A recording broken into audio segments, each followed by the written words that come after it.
Question: how do you make the United States Congress do what you want it to do? Answer: buy it. How can that be done? By making sure that a majority of senators and congresspersons are in your pocket, so to speak. You mean bribe them? If supporting candidates with massive campaign contributions so that they will do your bidding if they are elected is bribery, then yes, you've hit the nail on the head. But isn't bribery illegal? It should be, but very little seems to be done about it. The staggering amounts of money spent on U.S. elections means that it is virtually impossible to tell where campaign contributions originate, and to make things easier, the United States Supreme Court in January 2010 reversed 20 years of restrictions on corporate campaign contributions. If I wanted to buy Congress, which candidates should I choose? Democrats or Republicans? Both. Then you can't lose. The winner does what he's told, and the loser isn't going to report you for breaking campaign contribution rules because they've already accepted your tainted money in return for promises to further your political agenda. The system is as safe as houses, the House of Representatives and the U.S. Senate. But who would have enough money to do all this? That's an easy one. AIPAC, the American Israel Public Affairs Committee. And if you're wondering where they get the money from, a lot of it comes from the American taxpayer. Every year, loyal U.S. citizens dutifully pay their federal taxes, which are then used for many purposes, one of which is to supply aid in various forms to Israel, currently estimated at being about $3 billion per year. Some of this aid is used to buy U.S.-made weapons, which allow Israel to continuously threaten its neighbors and enables them to finance the hugely expensive apartheid wall, effectively fencing off the Palestinians and making them prisoners in their own land. It is self-evident that some of this money is bound to find its way back to the United States to be used to top up the election campaign funds for politicians, who, when elected, will be very keen to vote even more aid to Israel next time around. So, not only are American taxes being used to support the apartheid state of Israel, some of that money is being used to help elect candidates who are more interested in getting re-elected than they are in America's best interests, which means that Americans are actually paying for the demise of their own democracy. Yet democracy is something which successive U.S. presidents have been crying out is a basic right for everyone on the planet. What hypocrisy! It doesn't much matter which candidate wins, Democrat or Republican, or at what level, congressperson, senator, vice president, or president. He or she, having taken the proverbial 30 pieces of silver, is now expected to do AIPAC's bidding. The penalty for not doing so being the withholding of campaign funds when the next election circus comes to town. But before that happens, the AIPAC circus is coming to town. Washington, that is, May 22nd to May 24th, 2011. But before we take a look at their agenda, I want to explain my pronunciation of the name.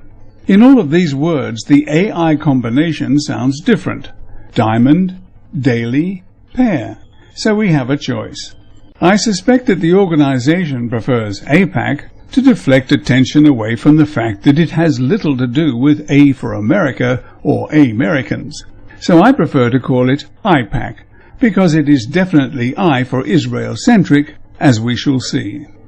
The AIPAC Policy Conference is the pro-Israel community's preeminent annual gathering. The event attracts more than 6,000 community and student activists from all 50 states, and more than half of the Senate, a third of the House of Representatives, and countless Israeli and American policymakers and thought leaders, and so on and so forth. But it's a one-way street. Take a look at some of the issues on the agenda.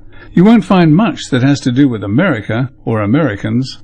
Example: Israel didn't like the Goldstone report on its savage attack on Gaza in December 2008 and January 2009, so AIPAC pushed the United States Senate to vote to rescind United Nations support for the report and take no further action against Israel under its recommendations. The resolution, which passed by unanimous consent on April 14th and was sponsored by Senators Kirsten Gillibrand and Jim Risch, comes after Justice Richard Goldstone retracted the central claims of his controversial report that falsely accused Israel of targeting civilians during its caste-led military campaign. For the record, Goldstone, who was a Zionist, was put under enormous pressure by Israel to make his retractions.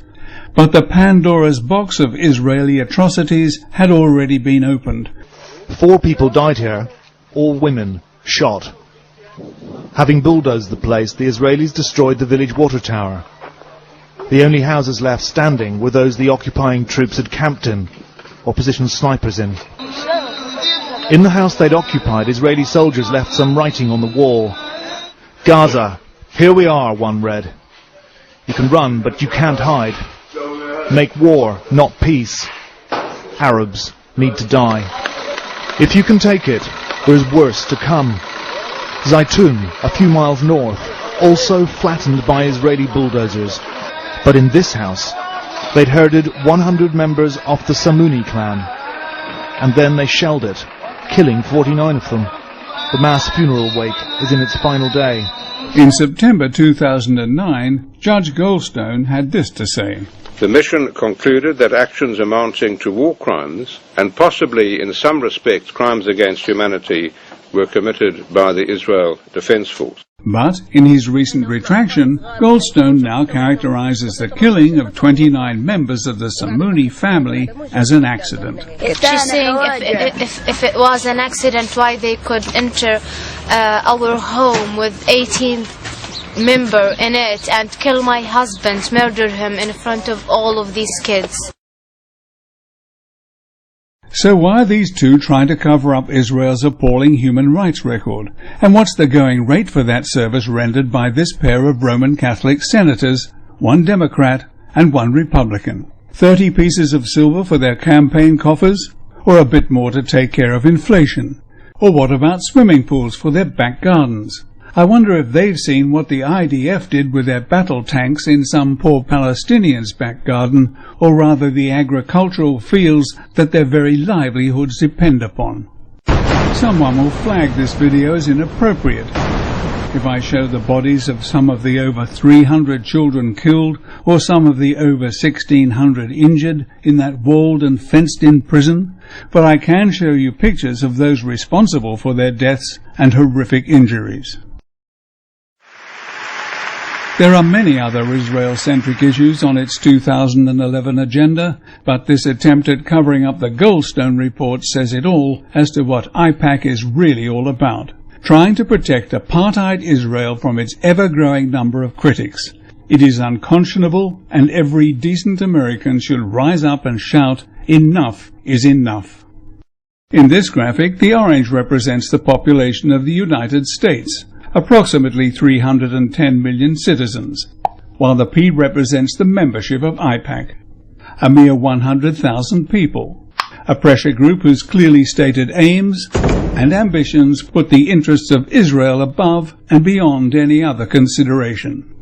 Which means that AIPAC is, to all intents and purposes, the voice of America, and only when the voices of the majority of United States citizens are heard will this gross imbalance be redressed. This organization is doing something about it, aptly named Move Over AIPAC. Look them up on the internet and give them all the support you can. Others to look for are Stop AIPAC and Students Against AIPAC. How much longer can America afford to be squeezed for money, armaments, and the lives of its children in conflicts that have little strategic benefit for Americans, but which are turning more and more of the world against them? Take America back before it's too late.